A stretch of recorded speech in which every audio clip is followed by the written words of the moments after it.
Good evening, and thank you much for joining us for this primary election forum, hosted by the League of Women Voters. I'm Vicki Valdal-Rosenau, a League volunteer. The League of Women Voters, which is 104 years old, is a nonpartisan political organization. The League's mission is to empower voters and defend democracy at the national and state levels, as well as right here at the local level. If you'd like to learn more about the League, please visit our national or state website, or find us on Facebook, or you can ask any one of the volunteers here tonight to help you out. First of all, we want to heartily thank the 10 candidates and speakers who are participating this evening. After all, election forums aren't much fun without candidates. And we applaud these folks for stepping forward to serve the citizens in public service and in public office, and for being here to take advantage of this excellent opportunity to connect with the voters they seek to represent. Thank you to the Valley City Area Chamber of Commerce and Maria Frerick for partnering with us and providing, among other things, the delicious coffee and cookies. And if you haven't done so yet, be sure to help yourself to refreshments on the side table. We thank the Valley City Public Schools and Superintendent Josh Johnson for providing this excellent, I would say perfect space for this event. And we thank Jaden Johnson and Beck Communications for video recording the forum. Finally, I want to thank our extraordinary team members who have worked truly tirelessly and carefully to make this very American event happen. I know that we're carefully budgeting our time tonight, but with the team members, if you aren't already standing, would you please stand and be recognized? You worked so hard. I see Sharon Boer, I see Elise Miller. Thank you. Darcy, Angie, did I miss anyone? Gail Peterson, I forgot your last name. No, I didn't, I just didn't say it. And of course, Rick Ross, who is also our timer. They were incredible. And I can guarantee you that the efforts they made have been a work of patriotism and love. And in this case, it's a love for our country and its voter-directed democratic form of government, which has endured for 235 years.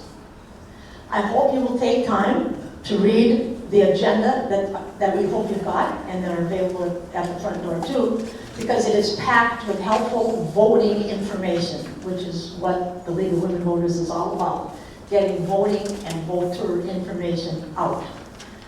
And it also, of course, has information that will guide you through the forum.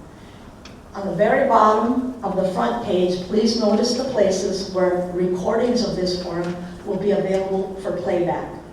And on the back of the agenda, toward the middle in the box, notice that voting for the school board does not take place at the main Barnes County polling place. Rather, you need to go to the high school administration building to vote in person.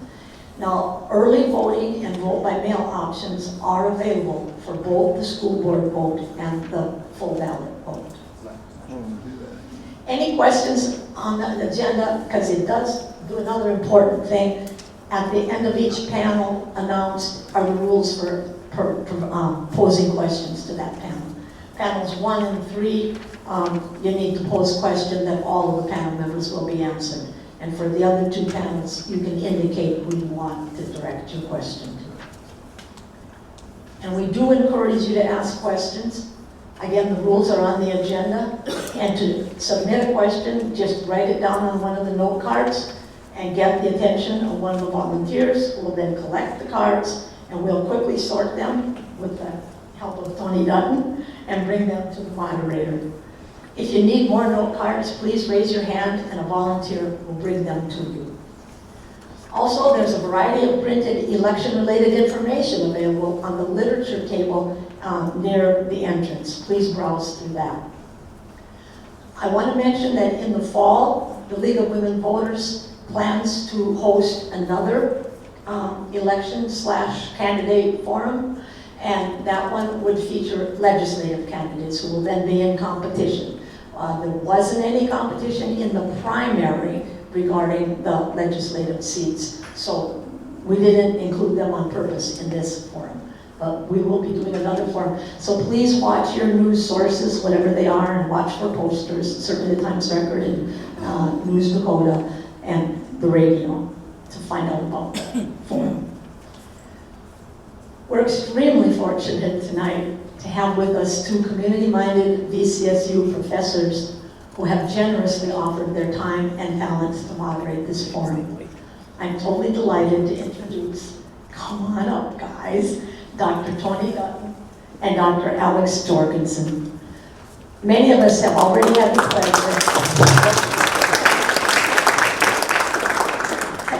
pleasure of attending forums moderated by Alex and Tony in the past. So we know that they do a truly superb job.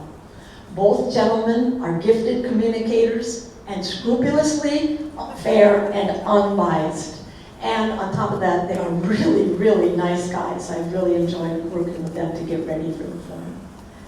Dr. Tony Dutton is a professor of history at VCSU, where he served 9 years as chair of the Department of Social Sciences. For many years, Tony worked with his parents, Bonnie and George Dutton, in the family business here in Valley City, Dutton's Family Gallery of Photography. Dr. Alex Jorgensen is an associate professor of political science at VCSU, where he just finished his 4th year. Alex has both a 2nd grader and a 3rd grader attending Valley City Public Schools, and he serves on the Barnes County Historical Society Board of Directors. So unless someone has a question, without further delay, I would love to present Dr. Jorgensen and Dr. Dutton. While we're waiting for them, absolutely. I'm going to explain how the timing goes tonight. See that I am the head timer. Each question will get 1 minute to answer.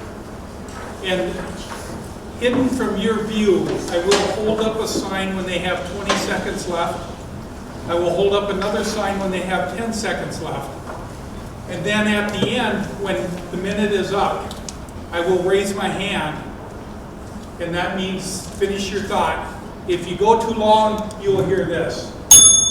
And that means that you overstepped your bounds, okay? So, tonight I will do the timing, and I look forward to listening to each answer from each of these candidates. So thank you.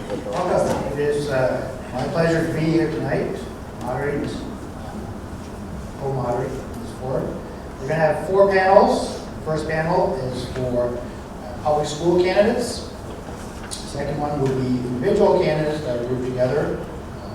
Third panel is for Valley City Commission candidates, and the fourth will be for the measure that one of the measures that will be on the ballot. We have a couple of procedures and rules that we should cover first. Can you use the microphone? Yeah. Yeah. Would you rather hold it? He's holding. Thumbs up. I was too nervous to hold it.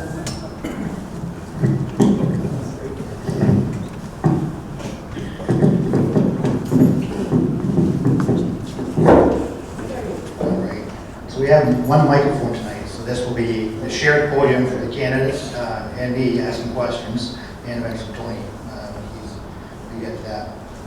So, I'm Alex Jorgensen, associate professor here at LWVRRV. It's my pleasure to be here tonight to be part of this. Welcoming the candidates, different panels. First panel will go first for the school board. We'll go to the second panel. Individual candidates have been grouped together. These candidates are either running unopposed or are the only ones that accepted invitation to be here tonight. The third panel will be for the commission, Valley City Commission candidates. We have 2 open seats and 3 candidates. And the fourth panel will be for one of the measures that will be on the ballot. So we have Ms. Porter and so we have some procedures. As Vicki mentioned, panel 1 and 3, the rules are similar for those 2 panels, but not for the other ones. League of Women Voters dictate that when we have contested candidates for the same office, then all candidates need to get the same question. the same question for all candidates. For panel 1 and 3. For panel 2 and 4, you can direct your questions to individual candidates.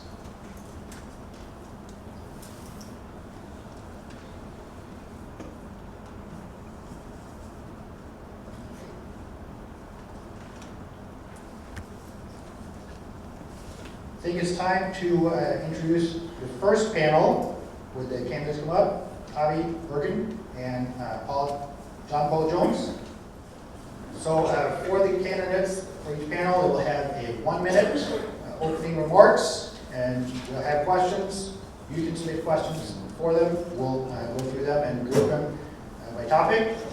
And when all the questions are completed, each candidate will have a 1-minute closing remarks opportunity. Now, we only have one microphone, so you will have to come up here when it's your turn. So, I'd like to introduce Tavi Bergen first. You want to come up here?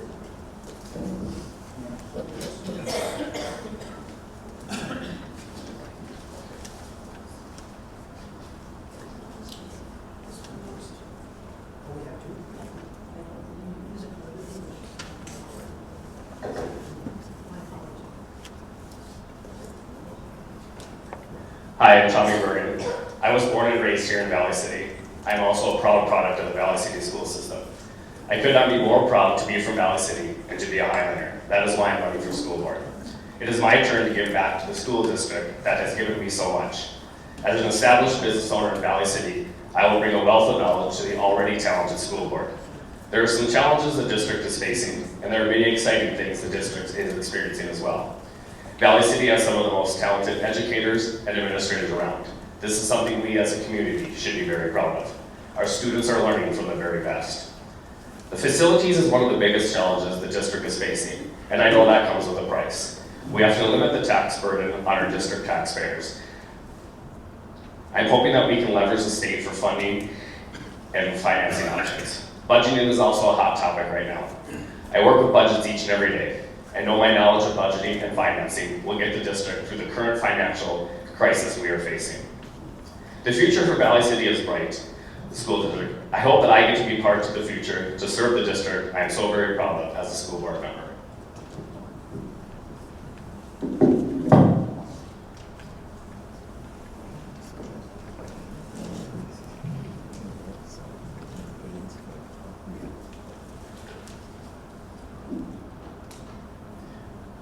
I'm John Jones. Been in Valley since a wee lad. I've got family that have been here for generations. And I've had one daughter that went through VCSU, or through high school, and one that is going to be a senior this year. So they've both done well.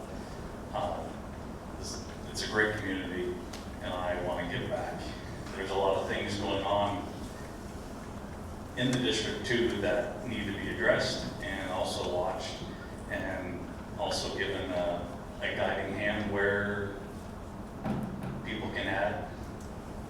And I think I could be a great resource to work with Josh and everybody here and help the community grow and keep its continued success.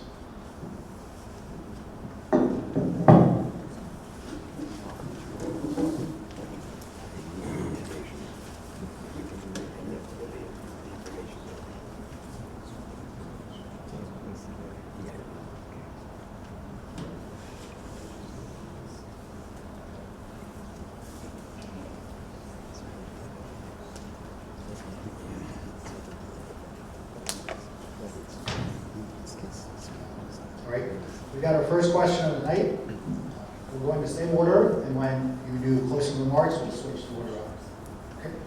So the question from the audience: how would you deal with declining enrollment at Valley City schools?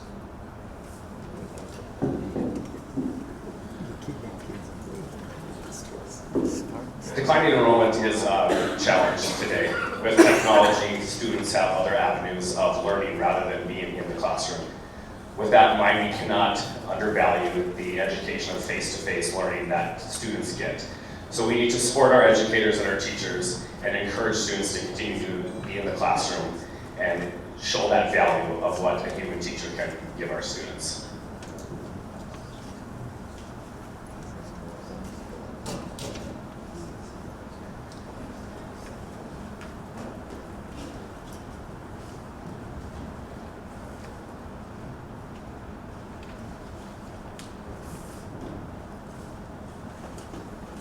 Declining enrollment is an issue for many of the districts in the state. A lot of it goes back to online learning.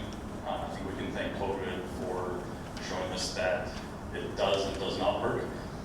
I think a lot of the extracurriculars is something that we can use to entice people and students back into the classroom, into the district. And Valley City has some of the best extracurriculars out there. We all know the wrestling team is A+, and the basketball team is a stellar job this year. So we have to attract high-quality teachers and keep them as well, and that will be also help towards keeping enrollment numbers up.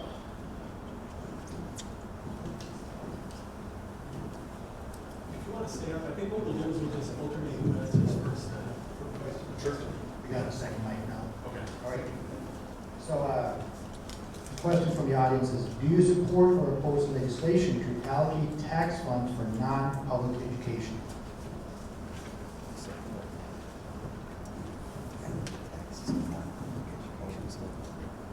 So school choice is something that I actually grew up in Texas, and so this has been a contested topic down there where there are certain schools that underperform and there are choices that are close to where it makes sense for some students to move to. It doesn't work for us. We are too spread out, too rural of a community for a school choice option. I know there are some in Bismarck that want money to go towards more of the religion-based schools, and I think if they can survive on their own without using public tax dollars, it's good. We're already facing many budget issues and dwindling tax revenues, and they need to be spent wisely. I think school choice is not a solid option for us, and I would say that tax dollars should go towards those that are already established.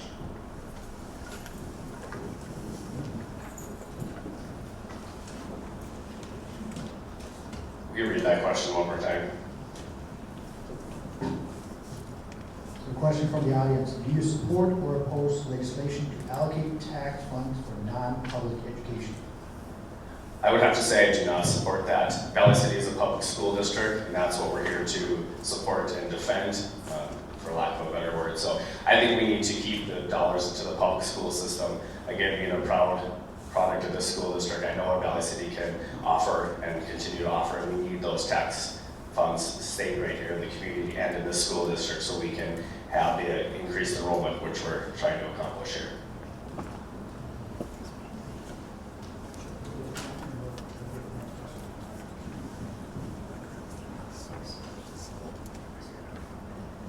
So, Walter, could you just put the microphone very close to you when you're projecting? I suppose I should do that too.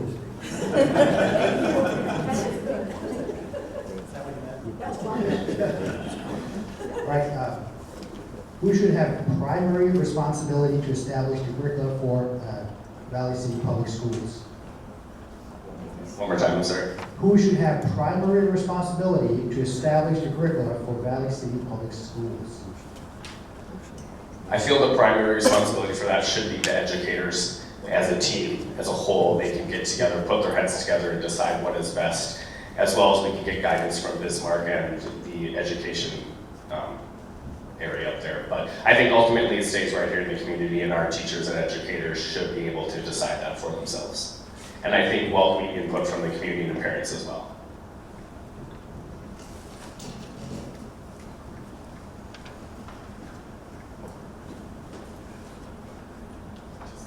Do you want the question again? Sure.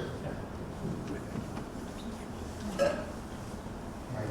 Who should have primary responsibility for establishing the curriculum for Valley City Public Schools? The primary responsibility actually goes back to the school board itself. It's dictated in the Century Code, actually. I believe we do need to work with the educators to kind of clarify things and to make sure that we are getting the pertinent information out there that needs to be taught. Since the teachers are the ones that actually do teach it, I think they should be really the final say on what comes down. There are guidelines that have to be followed. Teachers are, they are the school. If we lose them, or if they're not happy, then we don't have a happy student body, and without a happy student body, we don't have success. That's what we're here for, is to make sure that we continue that our pathway that we've been on.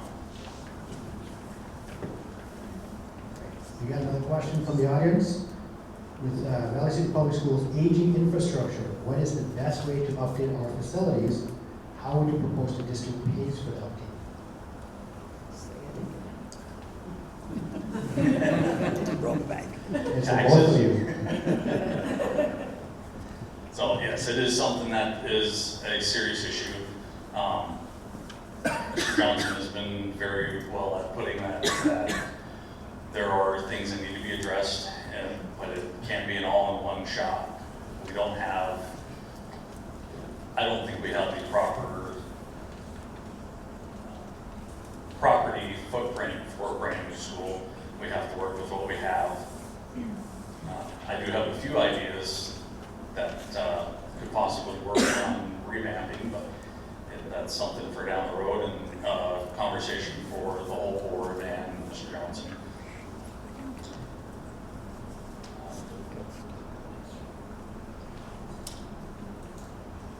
Yeah, it boils down to taxes. What can we get from the state for grants and from the federal level? And it varies from year to year and administration to administration.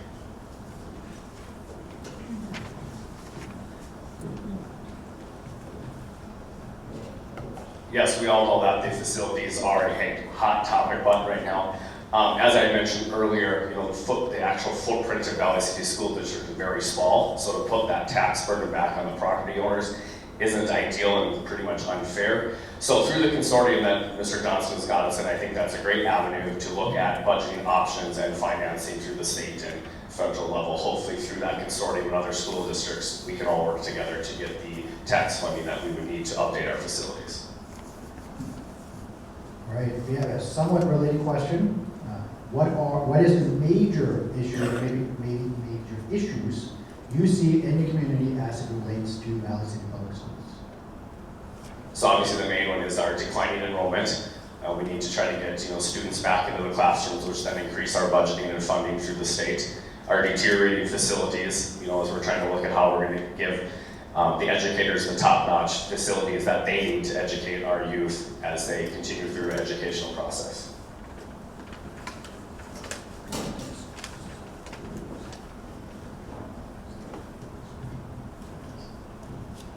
So what is the major issue or major issues you see in the community as they relate to Valley City Public Schools?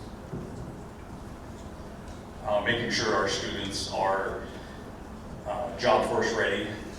Not everyone is going to go to college, and some people can't afford it, and we need workers in the community. I think everybody can see, you go to the grocery store, you go to even the gas station, or any of the other stores in town, good help is hard to find, and we need people to be able to work and fill those gaps.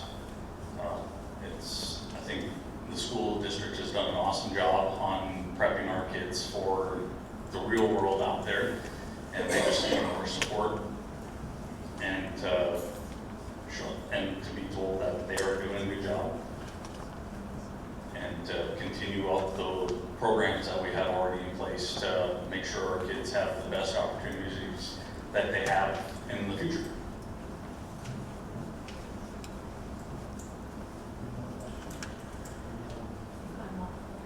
I'm unless there are more questions, you should get them in right now. We have one more, and if not, we're going to finish up this panel. So the last question, maybe, what perspective do you feel you would bring to a school board that isn't already represented?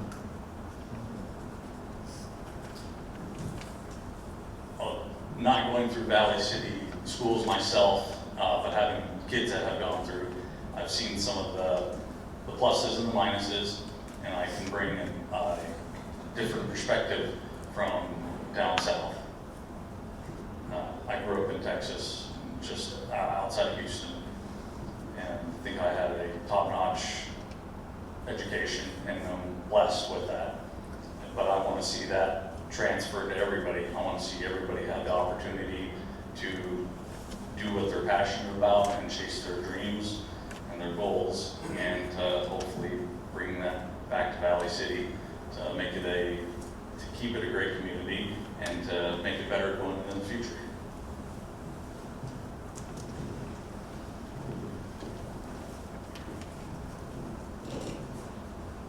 My perspective, one as a business owner, I know there's been plenty of business owners on the school board in years past, but my budgeting and financing background, I feel, is going to help the current situation where we're at. Also, I'm a non-parent, so I'm going to bring a perspective to the school board of that as just a community member and someone who went through the school system, and I'm proud to be a product of that school system. So Brent's final statements that you care to deliver to a minute of the final statement each. Right, yeah, just kidding.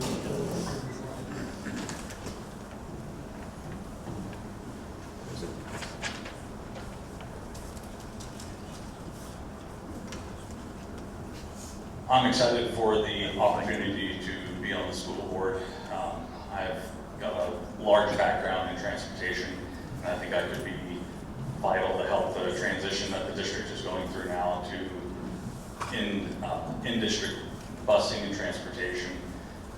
It's something that isn't easy to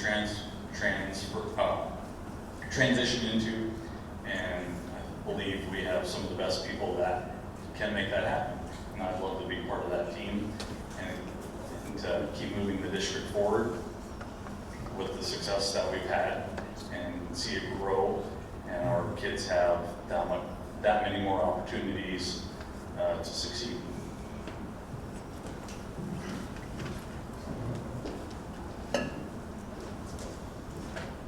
Okay, thank you for your time. The future is bright for the Valley City School District. I'm looking forward to assisting to lead the district into the future. I'm confident with my personal and business experiences, I am the right candidate for this position. The school district needs the best leadership to support the educators and administrators into the future. I have the desire and the drive to be that leadership the district and community deserves. All right, Eddie. So this concludes this portion of the panel. Thank you to the candidates. This panel, we have Pete Paulson, running unopposed for Lawrence County Commissioner in District 5. Mike Schwer, running unopposed for County Commissioner in District 1. Oscar Seninga, one of 3 candidates running for 2 open seats on Valley City Park Board.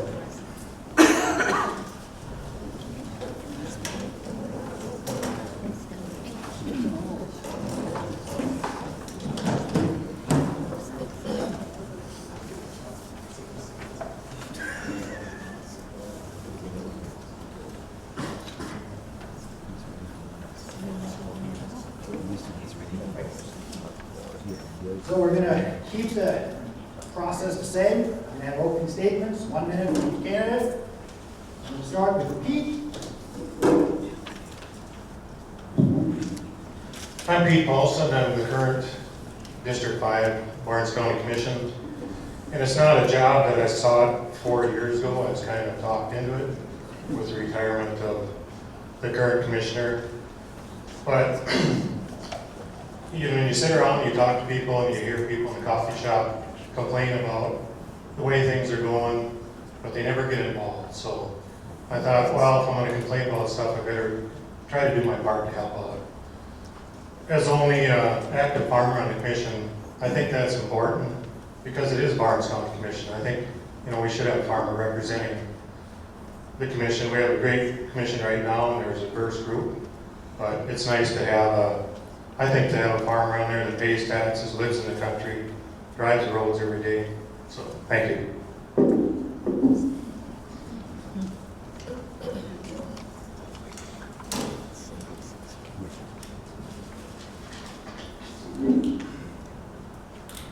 Hello, I'm Mike Schwer. I want to thank the League of Women Voters for organizing this event. I've lived in Barnes County my entire life. Originally grew up in Sanborn, attended school there till I moved to North Central Barnes and graduated there. I attended Valley City State University and graduated with a business degree. And upon leaving that, I started in the lumber business, and I've been there my entire life here in Valley City. My wife Cindy and I live in Rogers, North Dakota on a farm. I have 2 children, 4 grandchildren. I've served on Ashtabula Township for 30 years. I've been on the North Central and Barnes County North School Boards for over 20 years.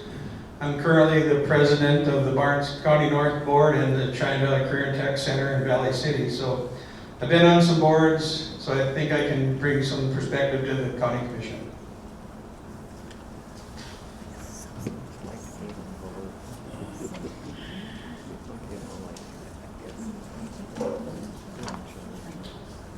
Good afternoon. My name is Oscar Samiga. I'm born and raised in California, but I have been a member of Valley City community since 2015. I originally came here to go to school at Valley City, and Valley City has become my home. And I never thought I'd be giving back this early. I'm kind of young, but I'm really passionate about sports. As a young adult, that's kind of all I have to lean on so far is just my sports experiences. That's kind of how I've made my connections throughout the years. I personally participate in Parks and Recs, so Parks and Recs activities. I know a lot about recreational activities. I don't know a lot about parks, but I look forward to learning about that. And just getting the youth involved. I personally want to see Valley City grow. I see myself being here for a really, really long time. I want to see more younger people like me giving back, and I think it starts with something they feel comfortable with, and sports seems to be that thing for a lot of people. So that's kind of where I want to start. Oscar? We'll start with a question for you. Sure, yeah. This is the portion where our panel where you can ask questions individually, but several of the questions we got are for the candidates running for a position. So this one's first for you.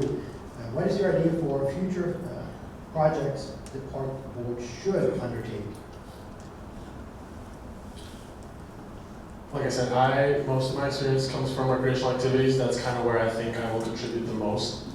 Specifically to that question, I think they should look into what the community wants, but more important, what's feasible.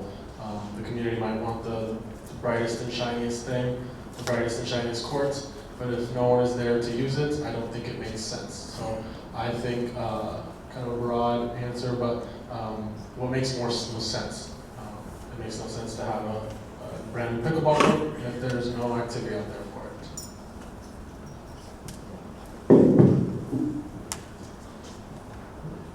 Just being reminded to keep the microphone closed again.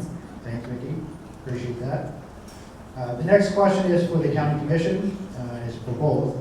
What is your position on the proposal to eliminate the property tax?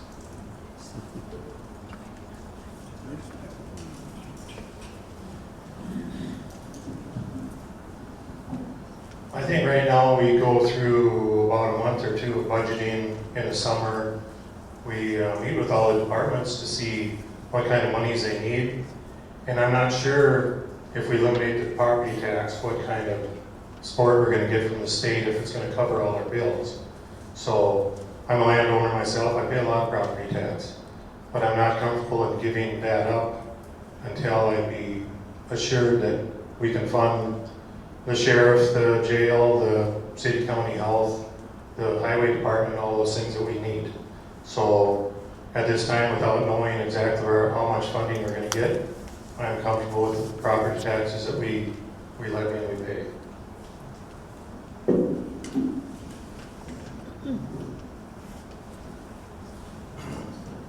I'm pretty much on the same page as Pete, not knowing all the ins and outs. I mean, we've talked about at the township level and every level, how do you fund the services that we need to have in Barnes County? So right now, I'm just not looking to make a change unless I find out and look as we go into the future here a little bit, what becomes of how we generate some of those revenues, as we still need to cover those services. Got a question for you? Yep. Right? So the county commission has a seat on the local library board. Who do you believe should decide what books should be in the Lawrence County Valley City Library? I believe their board. I mean, they know it, the librarian over there knows it.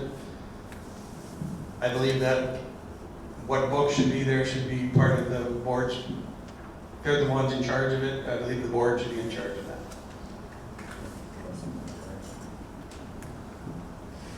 As you know, we went through this a couple years ago with the county commission. It was a pretty lively discussion. And my position is that the library board should make that decision. I think it's up to the parent to regulate what their child is going to read or be exposed to. You can't just ban a book when there's internet, there's cell phones, there's everything else that they can be available to get any information they want. So I think it's up to the library board. And our representative on the library board, I think, does a good job of doing that. So. Thank you. Next question is for Oscar.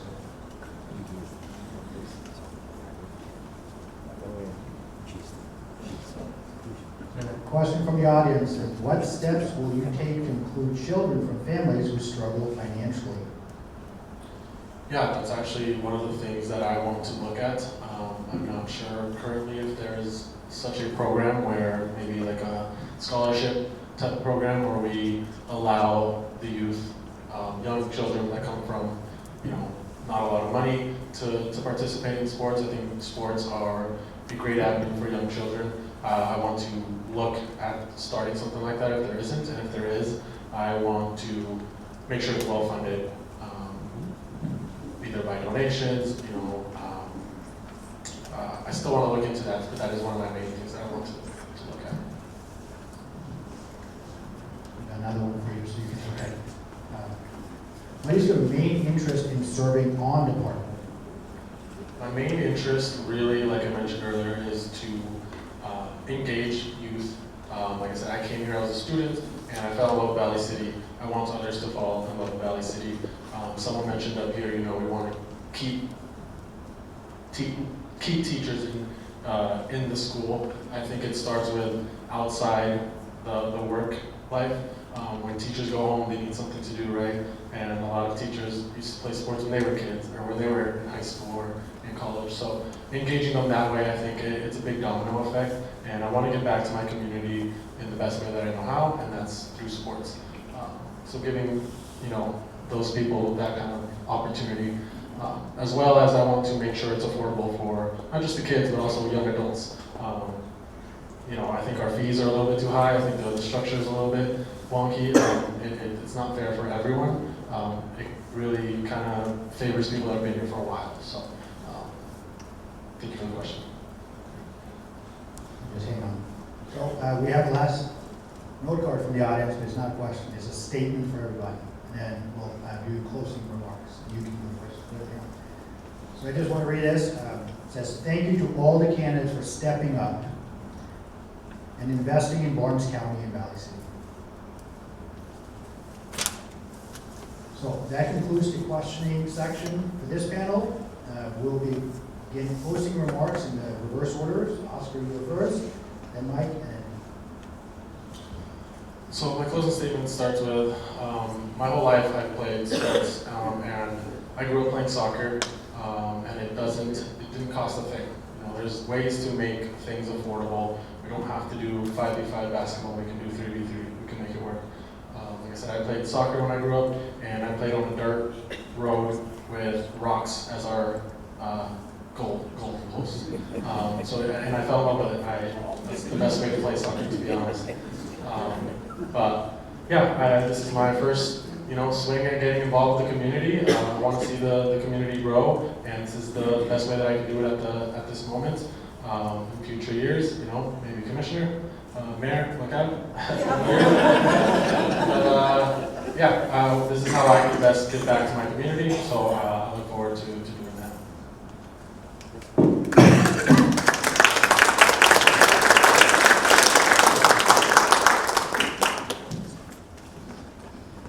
Well, I really had no real plan to run for county commissioner.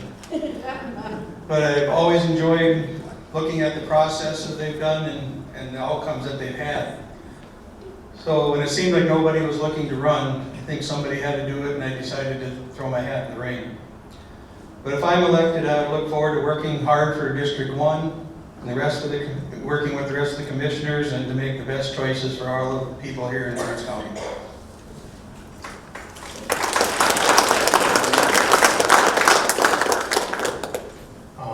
I see the biggest challenge of being a commissioner right now is everything sounds so expensive with inflation and just the cost of things. Our new graders are $450,000. We run 7 or 8 of them to cover 1,500 miles of road, and that's 1,500 miles total. So up and back is 3,000 miles. And after last winter, when we couldn't keep up snow plowing, you can see that we can't cut services like that. We also, need to keep a good sheriff's department. The jail's expensive. It's a necessary evil that you need to have. City county health is very important, but also we need to keep taxes low, for landowners and town people. So it's a balancing act to try to keep taxes low as we can and offer the services that we can. Switch to the third panel. We've got 3 candidates running for 2 open seats on the Valley City Commission. We've got Mike Bishop, Nolan, and Vicky Puckett.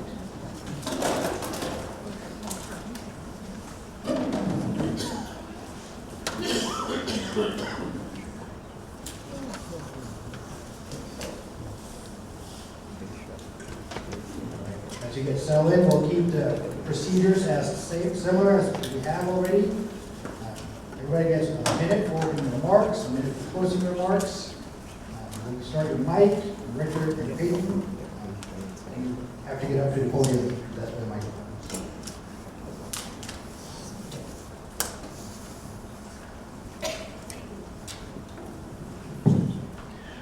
Good evening, I'm Mike Bishop. I have been a member of the Valley City Commission for the past 8 years.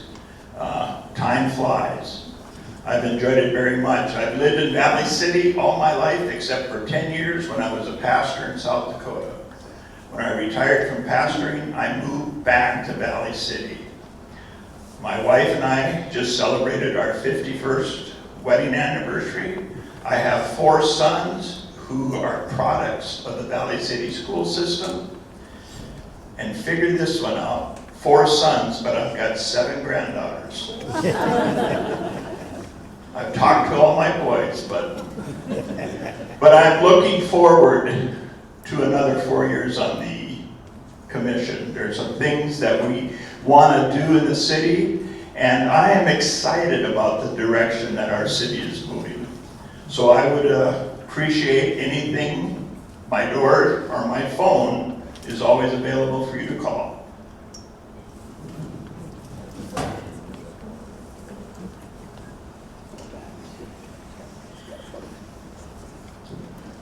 Good evening, everyone. My name is Dick Coleman. I've lived in Valley City my entire life, except the time when I was in the U.S. Air Force. I'm married to my wife, Deb, and we just celebrated our 50th wedding anniversary. I guess we're dating ourselves, Mike. But 50 wonderful years with my wife. We have 2 adult children, both live in the Fargo market, and we've been blessed with 2 wonderful grandsons. I retired from Dakota Bank after almost 38 years at the bank. My banking career included experience in HR, management, finance, budgets, and a priority on customer service and people skills. I've been involved in community and public service my entire life in Valley City. I've always thought that you have to do your part to make a difference in the community you live. I'm a common sense guy and easy to talk to. I've enjoyed my experience in the City Commission and would certainly ask for your vote for a second term.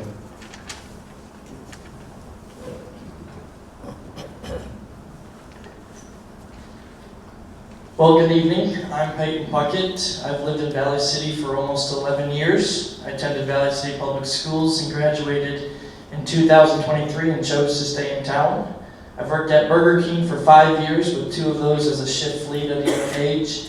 And I'm currently employed with the Cheyenne Valley Special Education Unit, working with students who have physical, mental, and behavioral needs at Jefferson Elementary. I believe I offer a unique perspective from a younger person's point of view that could help the City of Valley City keep our younger generation to stay in town or come back after college. I'd love to see more opportunities in the community, a mix of businesses and restaurants that the community would like to have. This could open the door for jobs that pay a livable wage, with expenses that don't bankrupt the citizens, but that allow them to prosper. Thank you. So we got a first question for the city commissioners. How would you handle the green spaces that are being created by the flood protection board?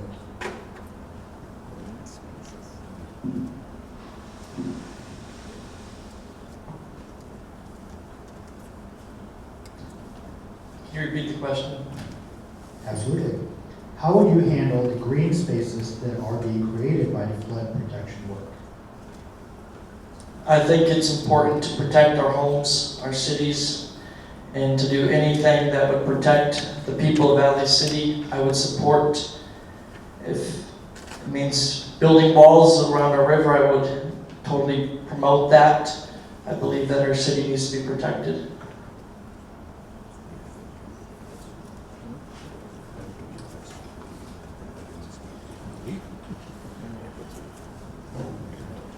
With the flood walls, we do have a lot of green space in the community, and sometimes FEMA will dictate what we can and cannot do in that space. But I know one area, the west of the city rec center, there's a lot of green space right there, and we've been talking quite at length now for possibly a second dog park in the community in that area. There's a lot of parking down there. I think might be an excellent location, but oftentimes we're hamstrung by FEMA rules in the green space.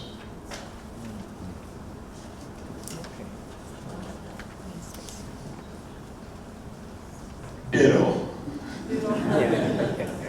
No, we don't have a lot of say in some of our green space because of the rules that FEMA has placed upon us. But I do know that there's a lot of people that hike in some of the green space along the river in the summertime. I don't know that they do that. I would like to see maybe in the wintertime we could maybe get some cross-country skiing going along there along the river. Most of that space is wide enough to utilize for that kind of thing. That's just one thought. I do know that without the flood protection and the green space that's been completed, that our city would be in a world of hurt come flooding. So, Mike, what did you say? nice to hear. Yep, hang on. So we got the next question for the audience. What is the biggest challenge for facing Valley City, and what ideas do you have for dealing with it?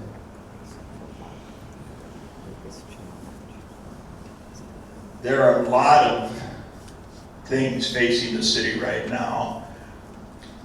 The big 3 things I get phone calls or people talk to me is that we need another grocery store, we need a restaurant, and we need to keep our property taxes low. I think in the last 8 years that I've been on the city commission, we've had 0 mill increases 7 of those years. We have to think outside the box for a restaurant and possibly for a grocery store. For the restaurant, you know, it might take some involvement with the city to come alongside somebody who wants to open up a restaurant in the city. We might have to come alongside, maybe help financially. I know cities have been, in other parts of North Dakota, have opened up restaurants. So these are the big things that I see right now.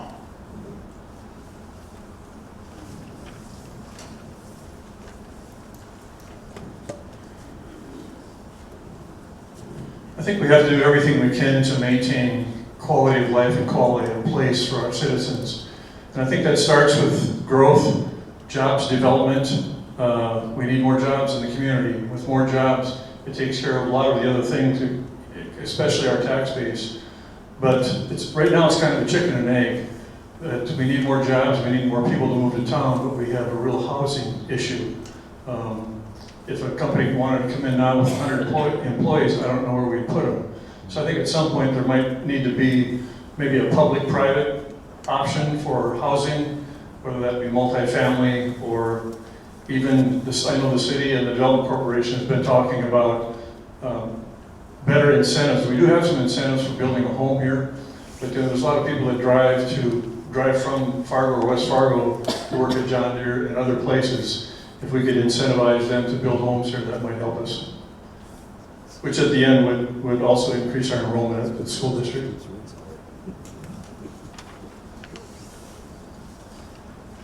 One of the big problems we face in Valley City is the lack of businesses, restaurants, grocery stores. There's nowhere for families to go out and just go to a diner or a cafe to enjoy a meal late at night.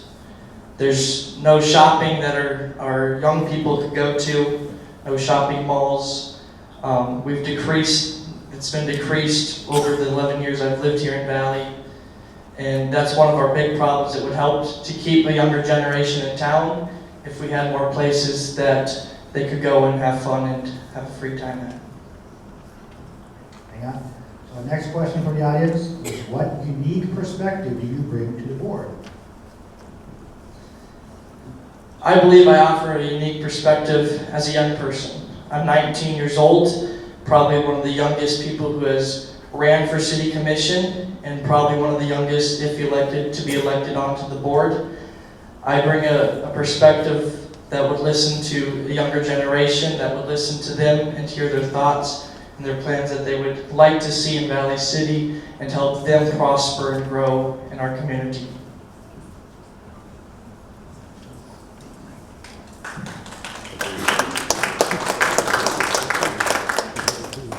I think what I bring to the City Commission is a broad-based experience with almost 45 plus years of community service and public service in different aspects of the community.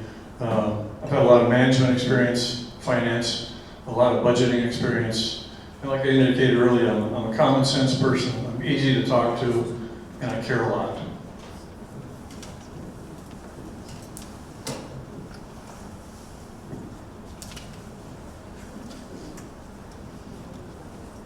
I think what I bring to the Valley City Commission is teamwork. I'm a team player.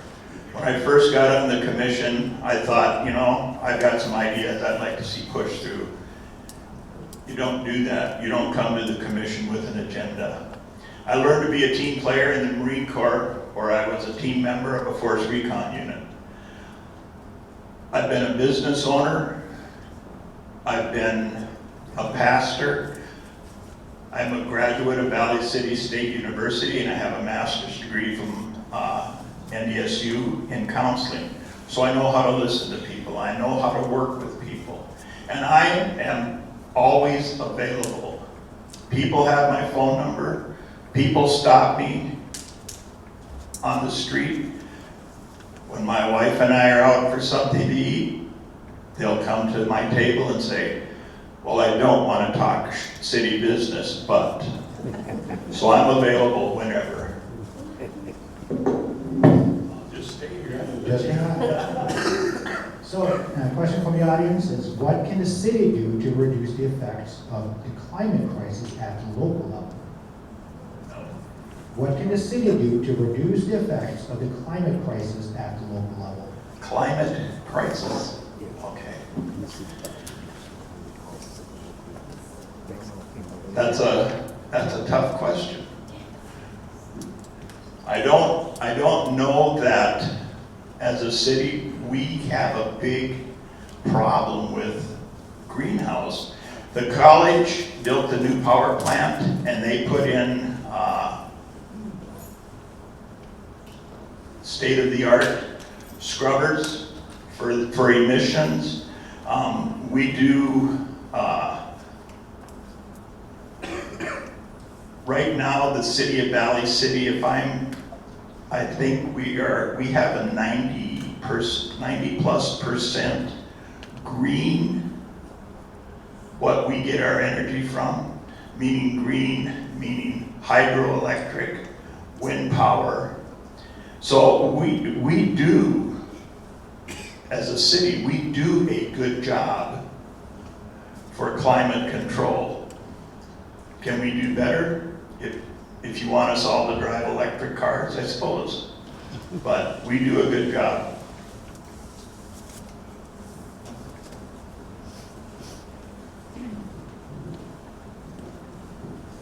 Mike is correct. I think the last time I looked, I think we were either 89 or 90% green in Valley City with our energy sources. So I think we've really done a good job. Are there other areas we can do better? I'm sure there are. Not exactly what they are, but we're in pretty good shape right now.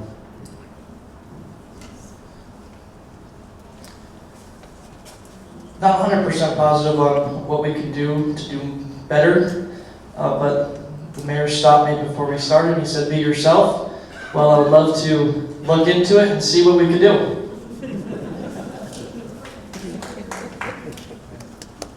So we got the last one. You get to go first. So how would you support local businesses rather than corporate chains in Valley City?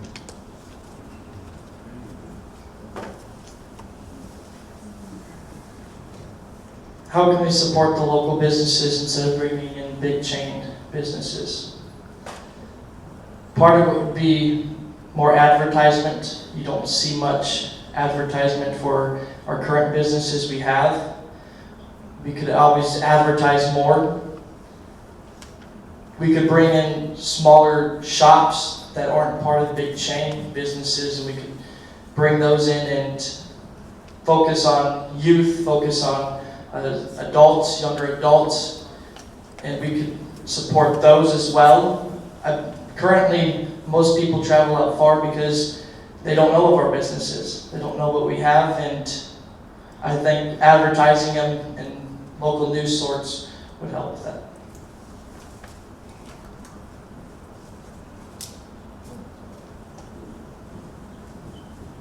I don't think we can talk enough about supporting local businesses that are the lifeblood of our community, and we need to do everything we can possibly to support them. I think as a city, we did do that in 2021. We utilized COVID money for a shopping benefit. I think with the COVID money that we used, I think it brought in about $1 million in retail sales in about 3 months. It was a time that the community, the stores and restaurants and everything needed those dollars, and we were able to utilize those COVID dollars and turn it into about $1 million in sales.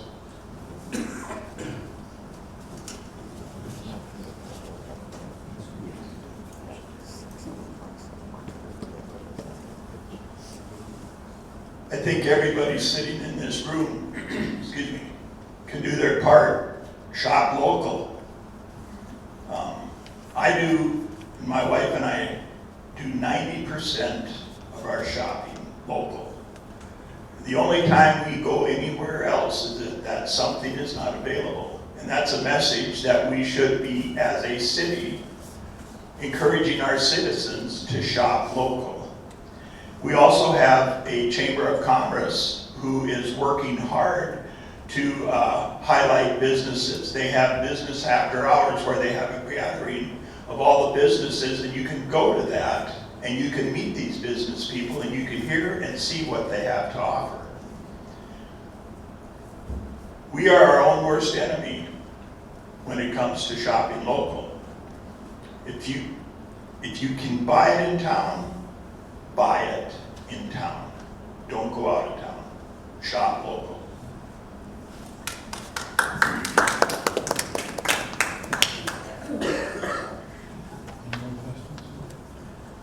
concludes the question and answer portion for the panel. We'll have closing remarks in the reverse order. So Peyton, you're up, and Richard, and then Mike. The three main priorities that I would have for Valley City are community growth, succeeding businesses, and prospering citizens. It's important to hear from our citizens, from the eldest to the youngest, to hear what their concerns are and what they are wanting to see in their community.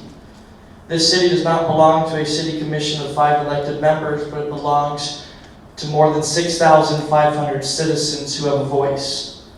I promise that if I'm elected as a city commissioner, I will work diligently and hear the voice of the community. When you use your voice and we use our ears as commissioners, we will see community growth, succeeding businesses, and prospering citizens. I ask that you use your voice and go to the polls on June 11th and vote for a man that is willing to hear the concerns of the city and do what is right. If you have any questions, please do not hesitate to reach out and ask me. I want to thank the League of Women Voters for hosting this event, and to you, the citizens of Valley City, for coming out. Thank you.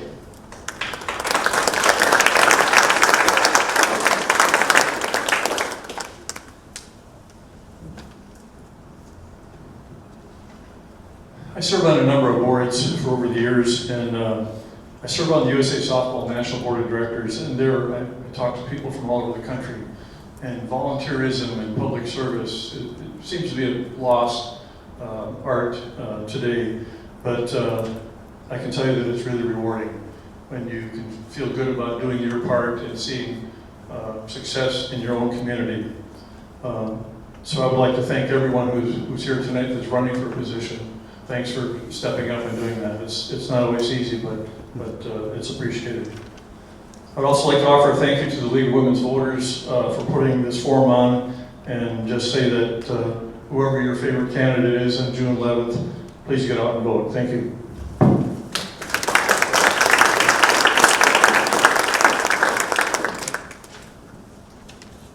I too would like to thank the League of Women Voters for putting on this forum, and echoing Dick's, thank you everybody who is running for public office. Sometimes this is a thankless job. Sometimes I lose sleep. But it is also one of the most rewarding jobs that I have ever had. I came back to this city because I love living here. I loved raising my family here. I love being a part of this community. And I don't plan on going anywhere. I would appreciate your vote on June 11th, but like Dick said, whoever you want to vote for, get out and vote. Don't sit at the sidelines and at some point say, oh, I wish I would have done different. Thank you. We're going to transition over to the fourth panel. I'm going to hand it over to my esteemed colleague and former boss.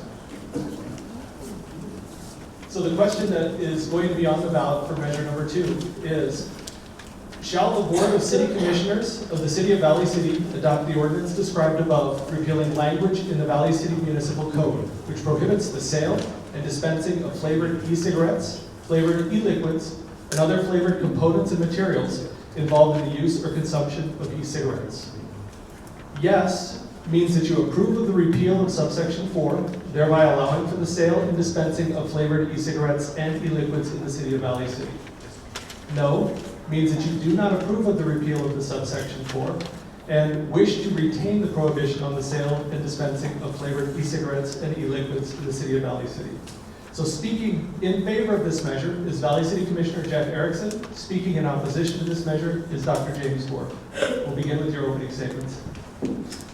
Like you said, my name is Jeff Jorgensen. I've been a citizen of Valley City for, I think I moved here in '93. I lived in Tower City prior to that. Went to school in Wahpeton College. I came back, kind of got raised my hand to do this. Sometimes you wonder if it was a bad idea or not.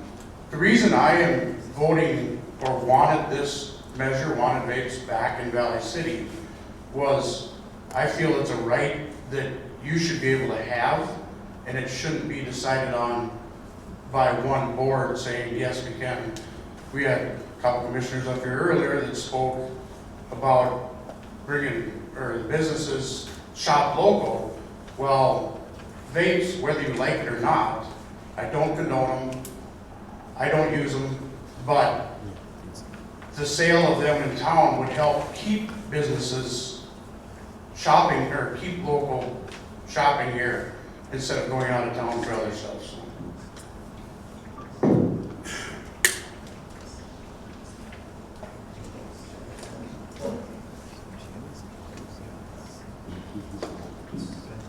Sure, I'll go over it. You just have to come up. When the commission in 16 voted to prohibit flavored e-cigarettes, they were in good company. 3 other communities in North Dakota did this, but about 10 other states have done it. There's a lot of variation on which states. It's still legal online in 40 states, but it's illegal in South Dakota, Georgia, and Vermont. Not all vapes contain nicotine, but most of them do.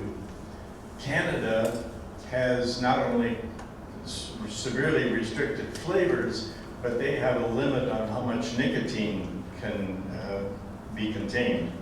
Flavors like Hawaiian Punch, Gummy Bear, Fruity Hoops, Skittles, Sweet Tarts, and Puff Bar do not cause addiction. Nicotine causes addiction.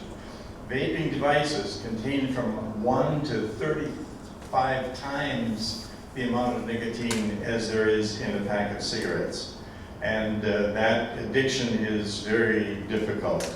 I'll certainly be available for people that want to discuss this. I can't do much in 1 minute. Thanks. So I can refer the first question to you, and again, we've got questions from the audience. So the first question is, what are the chances of lung cancer or COPD from vaping? Vaping is not, certainly nowhere near as toxic as cigarettes. It's toxic to young brains, adolescent brains, and there are harmful substances in the aerosol. One of the criteria that the FDA uses when they decide whether to, they don't approve, they authorize a product, is what are the chances that some adult will use this e-cig as a way of quitting smoking versus the chance that we will addict some unsuspecting youngster. And there's very little evidence that it's used for quitting smoking. It happens, but not likely. Okay, I've got a question for Commissioner Erickson. Knowing that flavored vapes are mainly aimed at young people, where is the justification in selling them aside from profit? That's a good question, but it's not only, you know, there's all this debate that the reason that kids start smoking is because of vapes. I'm a smoker. I wish I never started, but I didn't start because of vapes. I started because my friends were smoking. Their parents were smoking. The availability of cigarettes. So I believe that the way we're doing it now, we can make restrictions on how we do it, but completely restricting sale, I think is a bad idea. But putting restrictions on, you know, how they're sold, how they're advertised, stuff like that. City County Health can put all sorts of information out there showing how bad it is for you. I'm not saying it's good for you. I don't promote it. I've got 6 grandchildren. I don't want any of them smoking. And yeah, so. I've got another one for you, again from the audience. Who is the driving force behind the call to repeal the code section banning the sale of flavored e-cigarettes?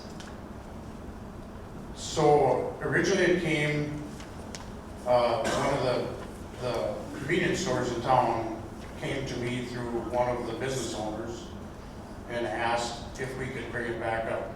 When it first got put on, I was just originally on the commission. I hadn't been on very long, kind of just feeling my way through, and when it came through, it was kind of kind of thrust upon us, I guess. City County Health said they wanted to get rid of flavors, so we thought, yeah, let's get rid of like bubble gum, some of the other ones, you know, that are attracting to the kids.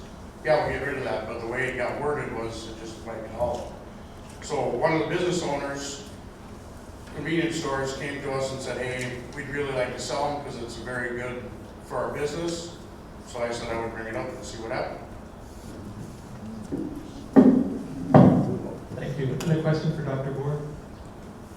How old does someone have to be to purchase tobacco products? Doesn't that prevent kids from getting it? 21. Unfortunately, it doesn't. Cigarette smoking is down from 14% in 22 to 10% in, 14% earlier, down to 10%. But youth can get it. They say, a friend of mine is in junior high, and I was talking to him the other day. He said, yeah, we were offered vapes on the street, and students who vape give answers like they get it from their friends usually. Only a few of them steal it at home. They can get it online, but being introduced by your friends is the most common. And yes, it's illegal, but so have cigarettes been for a long time. Okay, we've got one other question that is not directed to either party. So I'll throw it out there. If you want to answer it, you can. If you don't want to. If the commission can restrict vapes, what else do you see them restricting? We are limiting, this measure is limited severely to that issue. You know, I would have had more time, I would have talked about the connection between e-cigarettes and cannabis. You know, we're not here to discuss the merits or demerits of cannabis, but even the most ardent defender of cannabis would agree that e-cigarettes, that THC is harmful to adolescent brains. Adolescents going all the way up to your mid-20s at least, if you can remember what you were like at that time.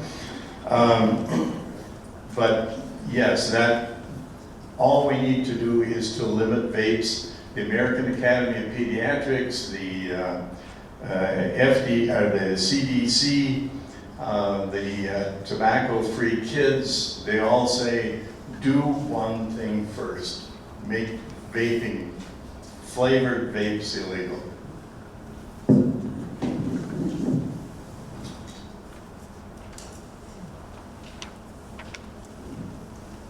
That scares me, because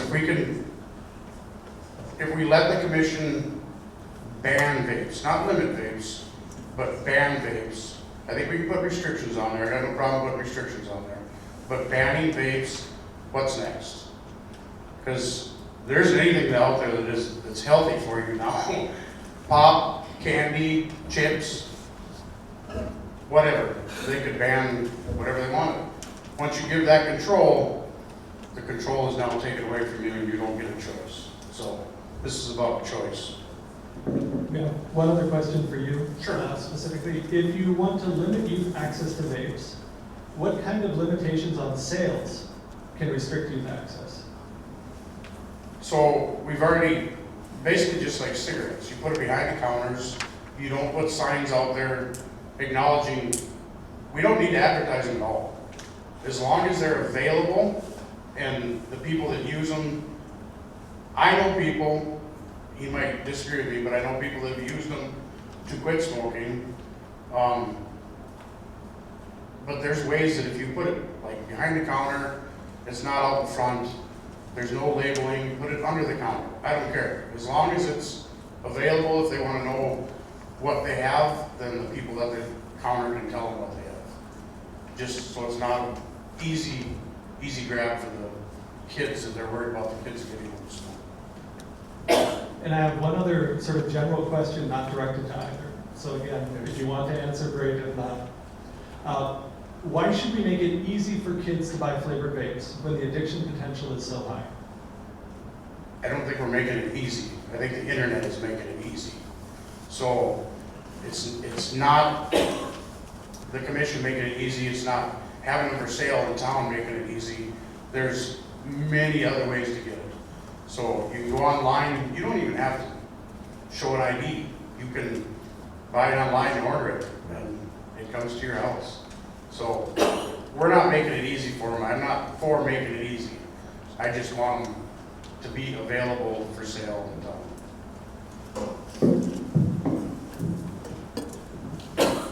Yes, if I could talk to that too. One thing I think, which is a result of our prohibition, is that we have no vape shops in Valley City. I think we can safely assume that if there were vape shops in Valley City, it would be more accessible to our youth than it is now. All right, we're at the point then for final statements. Dr. Gore, you're first for your closing statement.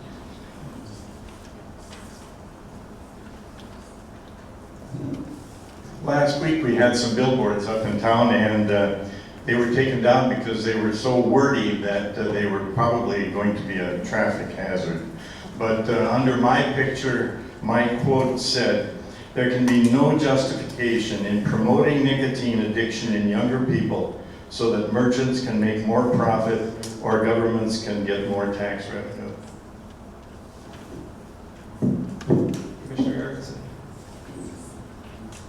I'm not doing this for the tax revenue. This is a right.